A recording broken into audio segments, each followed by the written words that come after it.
Magandang araw mga ka-generic. Finally, ayan, nilalabas na natin si Jeepo. Pangarap natin na magkaroon ng NMAX ngayon. Ito natupad. Thank you to my wife. Ako nga pala si spoiled husband ng Pampanga. Ayan. Again, magandang araw po sa inyo lahat. Ayan. Ito na yung pinapangarap nating panggala, pang long ride. Kasi yun lang naman ang vision natin mag-motor. Pero sa lahat po ng magmumotor, please lang, huwag nating kalimutan gumamit ng safety gear, helmet, of course, knee pads. Huwag nyo ring kalimutan yung pag-check ng motor, hangin, ng gulong, yung preno natin.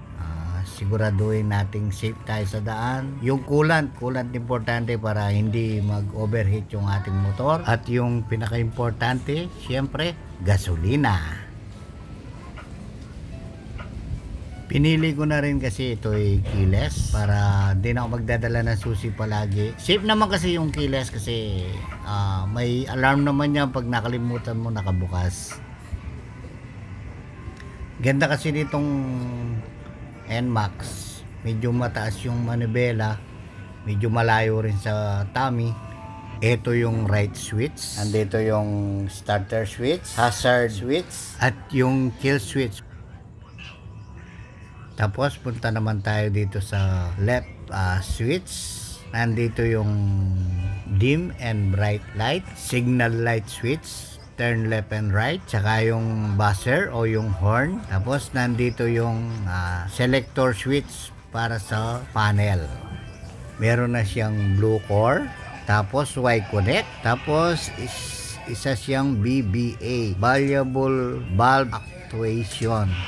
ABS siya, harap at saka likod na gulong. Meron din siyang stop and start system.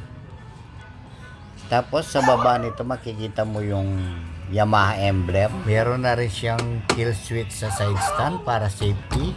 Yung panel niya full digital na. Ang gandang tingnan pag binuksan mo na. Simpleng logo lang pero nakakapogi. Nga po pala, may Tortambayan ang inyong katambayan. God bless po sa inyo lahat and stay safe. Thank you very much sa panonood sa aking vlog. Maraming salamat. God bless everyone.